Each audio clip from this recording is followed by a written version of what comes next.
자, 이번에는 AI 윤리 가이드라인 그 동영상에 대해서 여러분이 듣고 올린 것에 대해서 제가 다시 설명을 심화시켜서 여러분 질문에 대답하도록 하겠습니다. 자, 화면 공유를 할게요. 자, 보이시죠? 어, 어, 자, 제가 읽도록 하겠습니다. 자, 여러분 질문 중에 굉장히 첫 번째 거 굉장히 긴데요. 현재 인공지능이 개발되고 발전하는 속도가 점점 빨라진다. 그래서 그러니까 법 제정 규제도 즉각적으로 나와야 된다. 네, 맞는 말이네요.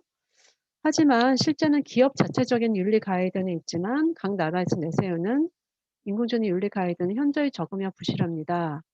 부실하다고 생각할 수도 있을 것 같아요. 각 나라마다 나오긴 나왔는데 그렇게 느껴지는 이유가 뭐냐면은 그 인공지능 윤리 가이드라인은 말 그대로 가이드라인이고 그러니까 원칙적인 특성을 가지고 있어요.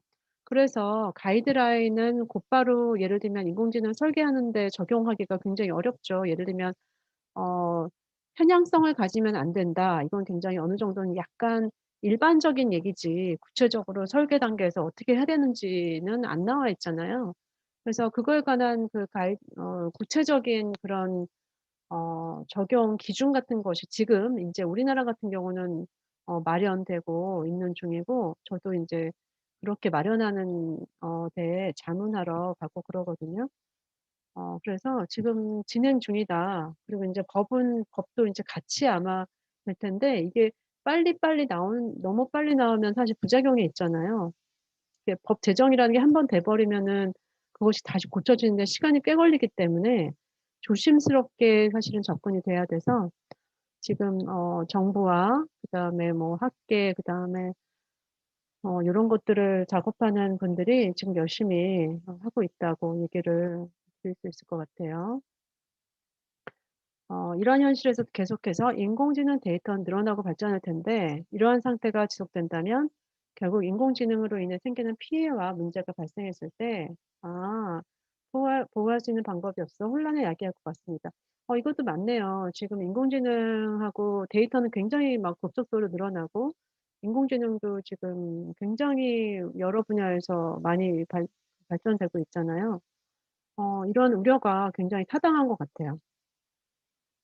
그리고 각 나라마다 경우와 상황, 문화적, 사회적 차이가 있는 만큼 윤리 가이드가 다를 수 있음을 염두하나 인공지능으로 인한 피해는 상상하지 못할 만큼 클 수 있다.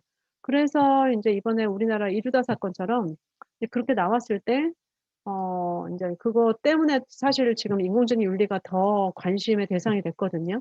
아 이게 인공지능 윤리라는 게 그냥 도덕책에 나오는 그런 이론적인 게 아니라 실제로 이런 챗봇 만드는 데 있어서 이게 고려가 돼야 되는 상황이구나라는 거를 이번에 사실 알게 됐죠. 네 맞습니다.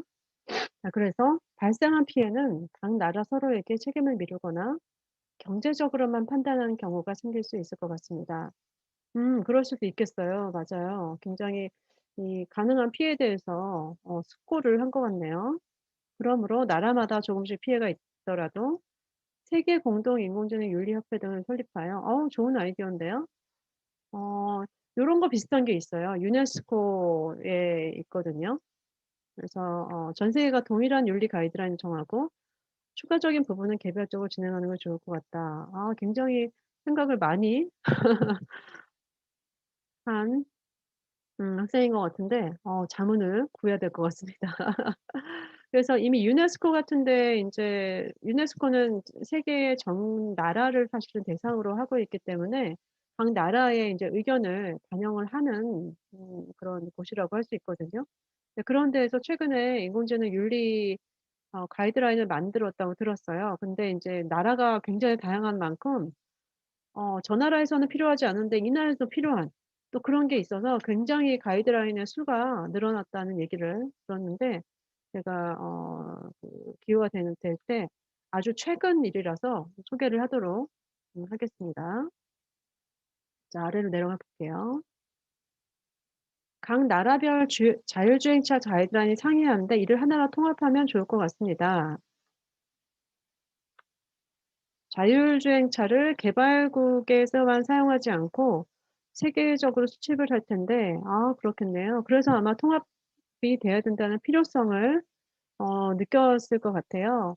근데 인제 제가 수업 동영상에서 소개하는 그 가이드라인은 그 이전에 만들어진 것이고 지금 사실 자율주행차가 아직은 완성이 안 됐잖아요. 그래서 아마 또 바뀔 거예요. 그 가이드라인이 뭐 대략은 정해졌지만 그래도 계속 아마 수정이 되는 과정에서 아마 자율주행차가 완성이 아직은 되려면 시간이 쪼끔 더 있어야 되기 때문에 그런 과정에서 또 아마 계속 조정이 일어나면서 아까 위에서 했던 질문처럼 그 세계적으로 막 공통으로 공유해야 하는 그런 가이드라인, 자율주행차 가이드라인이 네 마련되지 않을까 하는 생각이 듭니다. 자 그러려면은 지금 보시면은 그 지금 이 질문이 뭐랑 또 관련돼 있냐면 이게 단순히 가이드라인이 아니라 지금 여기 질문처럼 AI 시스템을 조정하지 않고 사용한다. 이게 바로 그 우리가 보통 기술 표준이라고 하는 거거든요. 이게 제가 계속 강조하지만 인공지능 윤리의 윤리는 이게 기술 윤리예요. 그래서 이게 단순히 어떤 도덕적인 뭐 규칙이나 이런 것들을 설계하는 걸로만 생각하면 안 되고 이게 기술 표준까지 가요. 그래서 인공지능 윤리 기술 표준이 되는 거죠. 참 옛날에는 생각하기 어려운 부분이었는데 네 그런 것들이 나오기 때문에 이런 것도 인제 국가 간의 경쟁이 있고 왜냐하면은 우리가 먼저 이 AI 윤리 이 기술 표준을 정하면 그것들을 예를 들면 수출을 하면은 우리가 만들었던 것에 다른 나라가 다 따라올 수가 있잖아요. 그럼 굉장한 경제적 이득, 기술적 이득이 되는 거죠. 그래서 이게 단순히 윤리뿐만 아니라 어떻게 보면 비즈니스 그리고 국가 간의 경쟁 이런 거하고도 관련이 돼 있다는 것을 여러분이 알아두면 예 좋을 것 같습니다. 자 그러면 다음 질문으로 가 볼게요. 미국과 독일의 자율주행차 가이드라인이 정반대인데 그 이유가 각 나라의 문화적, 역사적 차이가 다르기 때문이라는 것이 매우 흥미로웠습니다. 네. 각 나라의 문화적, 역사적 차이가 다르기 때문에 그렇게 반영되는 것 같다라고 제가 인제 그렇게 해석을 덧붙였고요. 실제로 그 나라의 법이나 어떤 윤리나 이런 것들은 그 나라의 문화나 사고방식을 반영을 할 수밖에 없겠죠. 그쵸.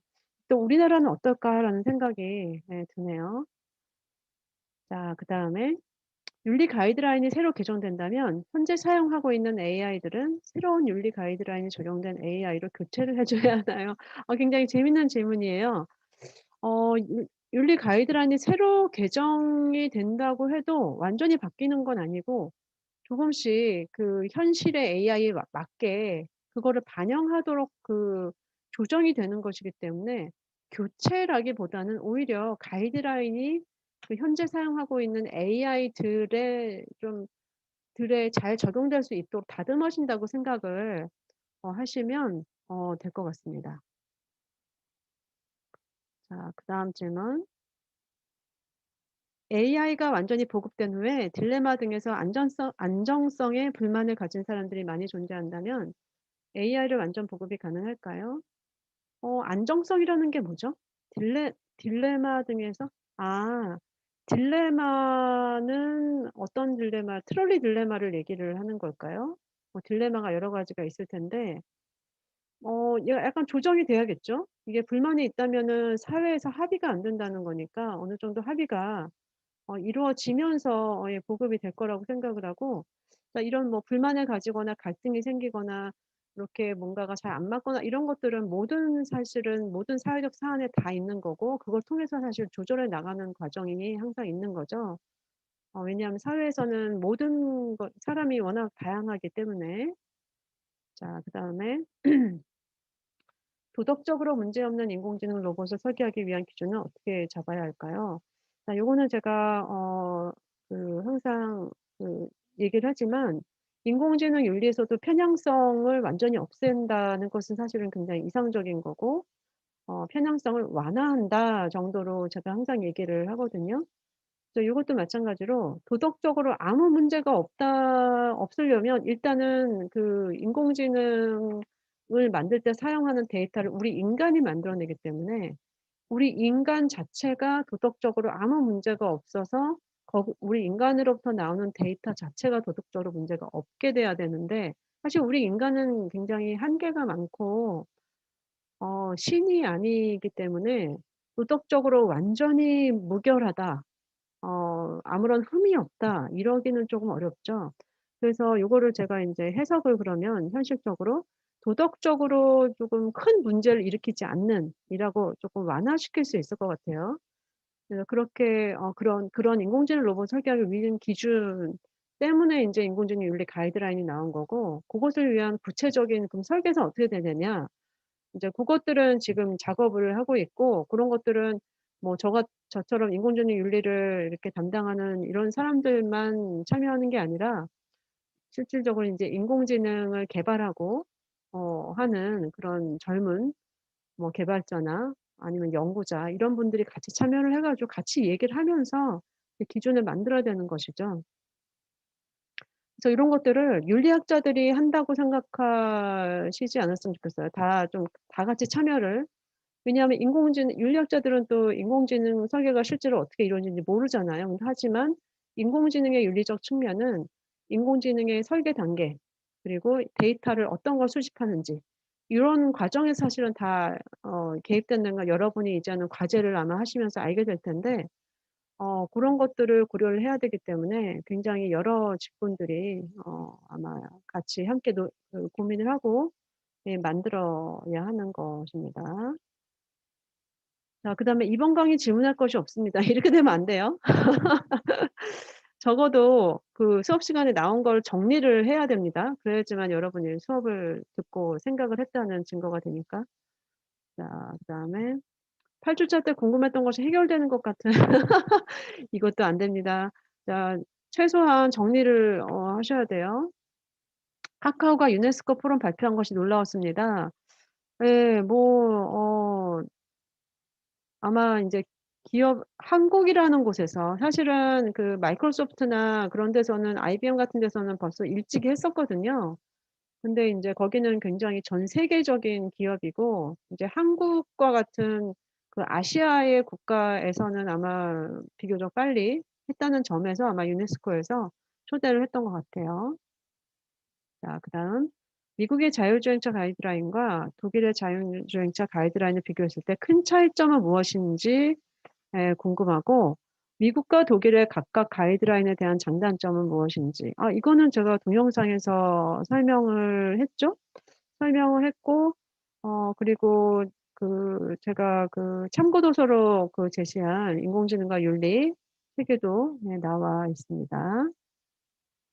큰 차이점은 미국은 굉장히 실용주의적이고 사실상 윤리적인 요소가 많이 없는 가이드라인이 됐더라고요. 근데 앞으로 조금 바뀔 것 같고요. 그리고 독일 같은 경우는 일단은 트롤리 딜레마처럼 그렇게 어느 한쪽을 선택하게끔 디자인하지 않 그렇게 설계하지 않겠다라고 한 점. 이제 미국 쪽은 인제 그런 얘기는 아예 없었죠. 왜냐하면 자율주행차를 다른 나라보다 더 앞서 나가서 개발을 하는 것에 굉장히 주안점을 두고 있어요. 근데 그렇게 하면은 인제 국가의 이익이 될 테니까 그래서 굉장히 다른 그런 방향을 네 보이고 있다는 점. 근데 독일 쪽이 좀 더 약간 철학적이고 약간 윤리적인 부분을 굉장히 고려한 쪽이라고 할 수가 있겠죠. 그다음에 수업 중에 딥페이크에 대해서 말씀하셨는데 딥페이크에 대해서 부정적으로 보시나요? 일단 요거에 대해 대답을 하면, 글쎄요. 뭐 어떤 기술이건 그 자체가 긍정적이다 부정적이다라고 말하기는 어려울 것 같고, 사람들이 그걸 어떻게 활용하느냐일 것 같아요.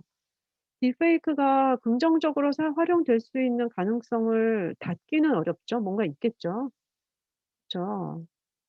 영화에서 그렇게 인제 여기 지금 영화 스타 워즈에서 이미 돌아가신 배우이신 피터 쿠싱의 배역을 딥페이크를 통해서 살아계신 것처럼 등장시켰습니다. 아, 최근에 그랬군요. 아, 그랬구나. 딥페이크를 활용한 게 있네요. 음. 이런 영화계에서 딥페이크의 활용에 대해서 어떻게 생각하시나요? 이렇게 활용을 잘하면은 좋겠죠? 네. 보다 인제 이거는 영화에서 잘 활용을 하는 경우고, 보다 우리 인간에게 도움이 되는 방식으로 활용을 한다면 굉장히 좋겠죠? 저는 가끔 그런 생각을 합니다. 저는 인제 아버지가 나이가 많으시니까 혹시나 나중에 이 세상에 안 계실 때 그 아버지의 목소리와 그 아버지의 그거를 이렇게 딥페이크로 나중에 만들어서 저에게 잔소리를 "더 부지런히 더 훌륭하게 잘 살아라." 이런 얘기를 막 들려주면 '힘내서 살 수 있지 않을까?' 이런 것을 하고 만약에 정말 그런 뭐 부모의 손길 그런 것이 필요한 그 어느 정도 모든 사람들은 어느 순간에는 부모를 잃잖아요. 그쵸? 그럴 때 조금 도움이 되지 않을까? 뭐 그 외에도 굉장히 더 중요한 사회적인 도움이 되는 역할이 활용에 있을 거라고 생각을 하는데 지금으로서는 생각을 잘 못하겠지만 그래서 '기술 자체는 긍정적이지도 부정적이지도 않다.'라고 저는 생각을 해요. 자 그다음에 우리나라도 미국과 영국처럼 정부가 지정한 인공지능 가이드라인이 네 최근에 나왔어요. 그래서 제가 아마 동영상 찍을 때쯤에는 아마 그게 완료가 안 돼서 거기 못 넣었던 것 같은데 최근에 그 과기부에서 정보통신부에서 어 산하 연구기관에 이렇게 준비를 만들라고 해서 그렇게 만들어진 인공지능 가이드라인이 있습니다. 제가 소개 드린 그 수업 시간에 동영상에 소개 드린 그런 리스트 그 안에 있는 것과 굉장히 유사한 내용으로 되어 있고요. 그리고 각 나라마다 약간씩만 다르지 그 언어만 약간 그 텍스트가 다르지 뭐 내용은 사실 대동소이해요. 그래서 나라마다 그렇게 크게 다르다고 보기는 좀 어렵고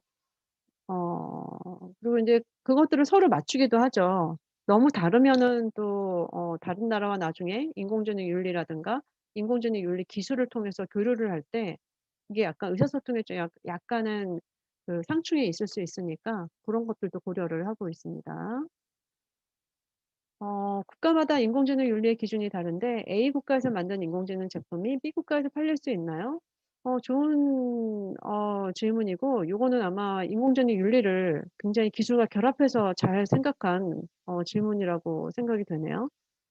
어 그래서 인공지능 윤리 기준이 그렇게 크게 다르지가 않아요. 특히 인공지능 편향은 없애자 이런 것들은 거의 다 요즘에는 인제 동의를 하고 있고 공유를 하고 있어 가지고 뭐 편향 같은 경우는 특히 앞으로 더 서로 신경을 쓸 거라고 생각이 돼요. 그래서 편향을 신경 쓰지 않으면 안 되죠. 이게 인종마다 나라마다 다르면은 제품이 팔리기가 어렵기 때문에 특히 인종 편향이라든가 뭐 아시아니안 비하한다든가 이런 것들은 아마 고려를 해서 인공지능 제품을 만들 거라고 생각이 됩니다.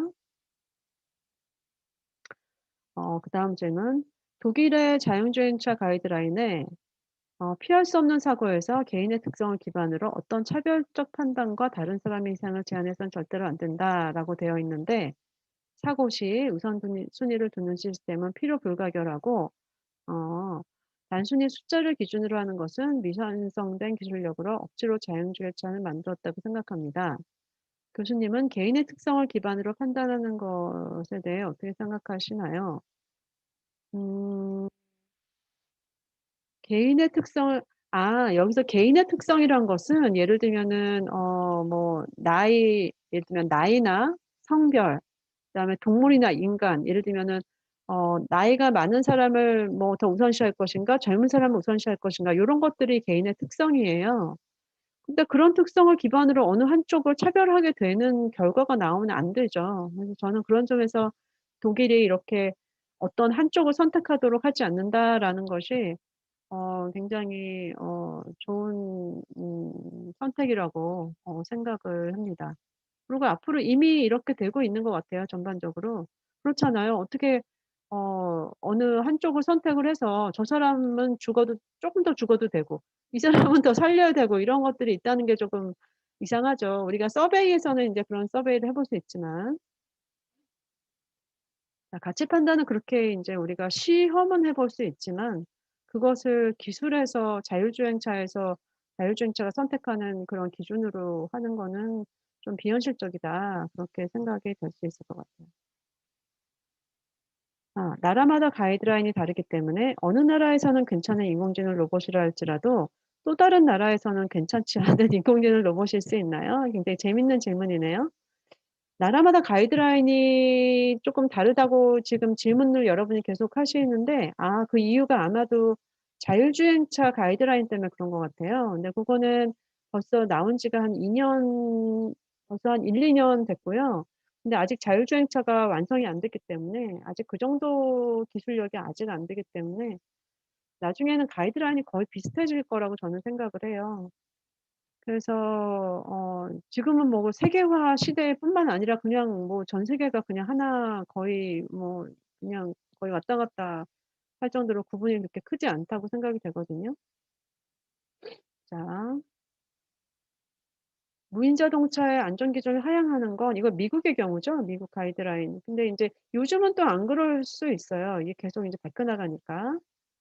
하향하는 건 어떻게 보면 일종의 도박수 같아 보입니다. 네. 근데 이게 뭐냐면은 미국에서는 인제 본인 자국의 미국 본인 국가들의 그 자국의 이익을 위해서 무인 자동차 개발이 다른 나라보다 앞서 나가기 위해서 이렇게 안전 기준을 잠시 하향해서 빨리빨리 개발하게 하려고 하는 거거든요. 그래서 고때는 그랬고 그래서 인제 이렇게 되면 인제 규제가 지금 여기 질문에서 얘기한 것처럼 적응 규제로 인한 빠른 발전과 선점 효과 덕에 큰 이득을 보겠지만 큰 사고가 일어난다면 네 국내에서는 이렇죠. 근데 국내는 이렇지 않고요. 아무래도 안전을 굉장히 중요시할 거고 큰 손해를 보겠죠. 근데 미국 같은 경우는 지금 그래 가지고 모르겠어요. 지금 이게 그 가이드라인 작업이 그때 한번 되고 그다음에는 인제 개정이 이게 자주 되는 건 아니기 때문에 인제 아마도 그 무인 자동차의 그 지금 그 1 단계 0, 1, 2, 3, 4 단계가 있잖아요. 근데 이게 단계가 아직은 그렇게 빨리빨리 상향이 안 되고 여전히 2-3 단계에 머물러 있기 때문에 그게 아마도 개발이 뭐 더 많은 이렇게 좀 많이 올라간다면 그때 다시 가이드라인이 다시 만들어지지 않을까 하는 생각이 드네요. 자, 그다음 질문. 데이터 수집에 있어서 인공지능이 데이터 수집할 때 편향은 없을까요? 이미 그 인터넷상에 있는 빅데이터 말고 인공지능이 데이터를 수집할 때요. 이거는 이 인공지능을 어떻게 만들었냐에 따라 달라지겠죠?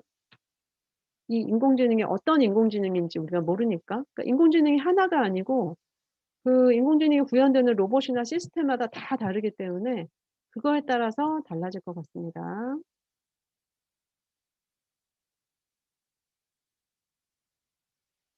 자, 여러 나라의 인공지능 관련된 가이드라인을 해 주신 것 중에 인공지능을 반대하는 사람들은 인공지능의 판단을 항상 말하는데 아직은 해결할 수 없다고 독일 가이드라인에 나오는 것 같아요.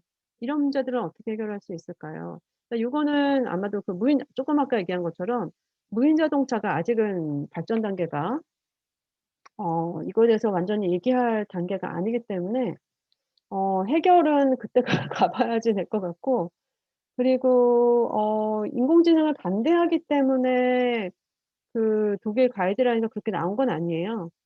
인공지능을 반대한다는 게 사실은 말이 좀 앞뒤가 안 맞는 것 같은데 스마트폰 같은 경우에도 인공지능이 들어가 있거든요. 우리가 사용하는 시리 뭐 이런 거. 그걸 반대할 수는 없잖아요.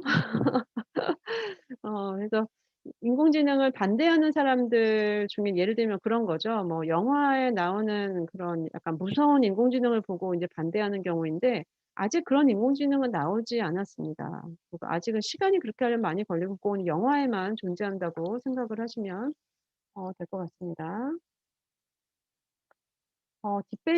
딥페이크를 막기는 어렵지 않을까요? 어쩌면 법으로 규제하기보다는 우리의 윤리가 바뀌어야 할지도 모른다는 생각이 들었습니다. 네. 법만으로는 또 안 되는 부분이 분명히 법망을 빠져나가는 부분이 분명히 있을 거예요. 예 맞아요.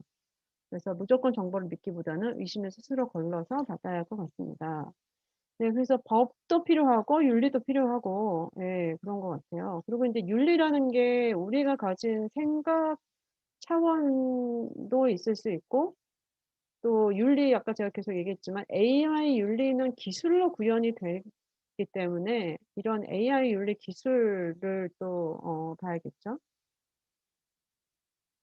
네, 비슷한 딥페이크에 대한 내용이 비슷한 질문들이 있어서 조금 건너뛰도록 할게요.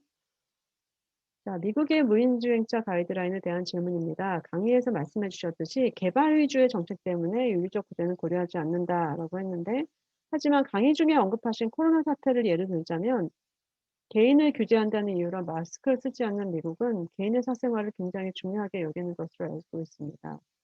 마스크를 다 쓰진 않는 건 아니고 그래도 쓰는 사람이 꽤 많고 인제 일부분이 그러는 거죠. 그거는 우리나라도 마찬가지인 것 같아요. 그런 사람들이 있는 거고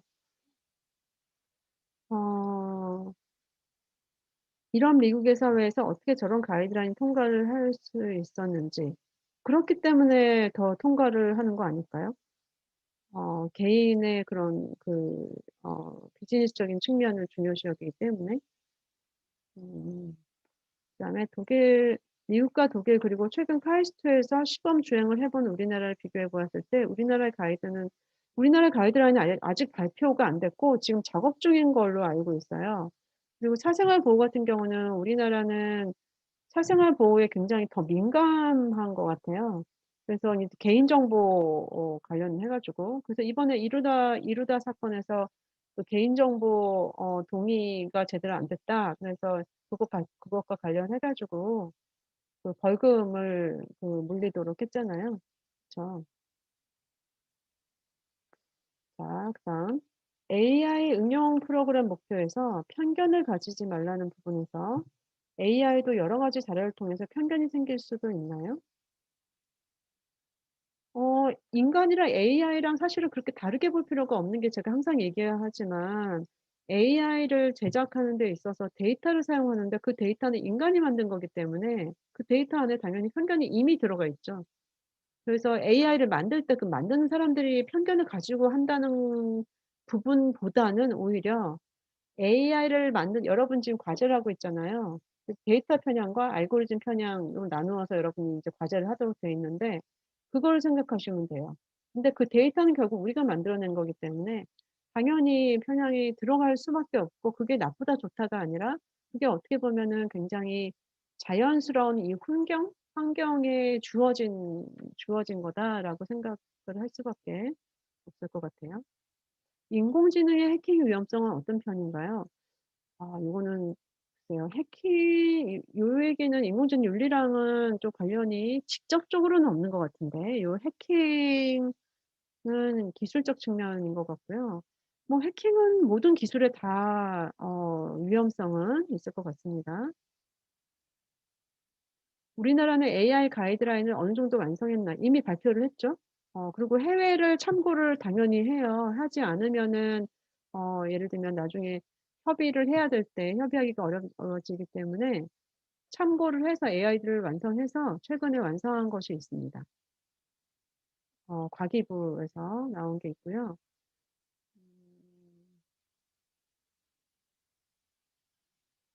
그다음에 아마 제가 동영상 강의에서 아마 소개를 드린 게 있을 텐데 그게 아마 일부라서 여러분이 최근에는 어떻게 됐는지 아마 궁금했던 것 같아요. 미국과 독일 말고 다른 나라의 자율주행차 자동차 가이드라인은 어떻게 되나요? 여기 좀 궁금할 수 있겠네요. 근데 자율주행 자동차가 아직 3 단계, 2 단계 기껏해야 3 단계라서 사실은 아직은 그렇게까지 실효성이 없고 다른 나라의 경우는 사실은 자율주행 자동차를 개발하는 게 우선이라 가지고 가이드라인이 그렇게 눈에 띄게 나오는 것 같지는 않아요. 있을 수도 있는데 그렇게 현재로서는 큰 의미를 지니지 않는다라고 얘기할 수 있을 것 같습니다. 우리나라의 가이드라인은 미국과 독일을 참고해서 만들어졌나요?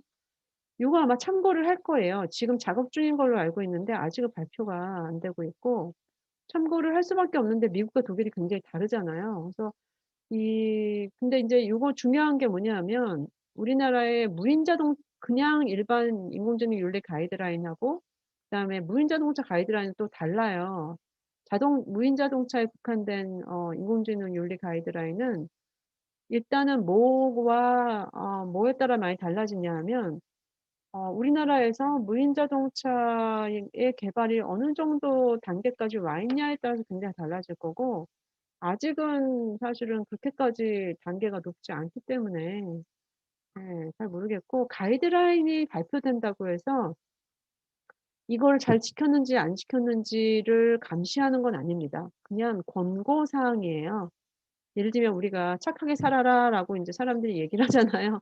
근데 그렇다고 누가 안 착하게 산다고 누가 저기 뭐야 일일이 와서 감시를 하거나 법적으로 문제가 되거나 그러진 않듯이, 이게 법적인 조항은 아니기 때문에 가이드라인은 말 그대로 권고 사항이라고 생각을 하시면 되겠습니다. 자, 그다음에 무인 자동차가 윤리적 딜레마를 고려하지 않아도 되는 수준까지 가려면 얼마나 걸릴까? 요거는 잘 못 제가 얼마나 걸릴까를 예측하기는 좀 어렵고, 현재 뭐 그 테슬라나 아니면 다른 데에서 뭐 이제 뭐 3-4 단계 벌써 거의 다 완성됐다라고 얘기를 한 지는 벌써 꽤 됐는데 계속 안 되고 있거든요. 이게 사실은 아주 쉬운 기술이 아니죠. 그쵸? 도덕적으로 문제없는 인공지능 및 로봇 설계를 위한 기준에 대해서 인간의 복제나 행복을 해치면 안 된다는 이론칙이 있지만 실현 불가능성이 높다고 하였습니다. 인간의 복제나 행복을 뇌에서 발생하는 생화학적 현상을 감지하고 주변 환경에 파손이나 피해가 없다면 그것을 행복과 복제라고 인공지능이 판단할 수 있게 하면 좋을 것 같다. 굉장히 새로운 아이디어네요. 뇌에서 발생하는 생화학적 현상을 감지하고, 뇌에서 발생하는 생화학적 현상으로 인간의 사고를 다 파악할 수 있는 시대가 오면은 가능할 텐데 아직까지는 그렇게까지는 못하니까요. 그죠. 아시아권에서 가장 인정받는 AI 정책이 뭐가 있을까요?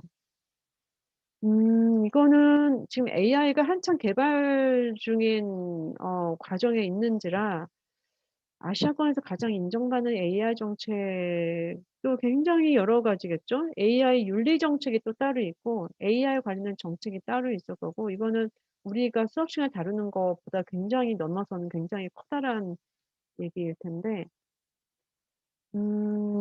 글쎄요. 어떤 게 있을까요? 어 자, 그다음에 윤리적으로 문제가 될 확률이 높고 구별하기 쉽지 않지만, 딥페이크를 여러분이 질문이 많네요. 이거는 제가 앞에서 질문에 대답을 했기 때문에 지나가겠습니다.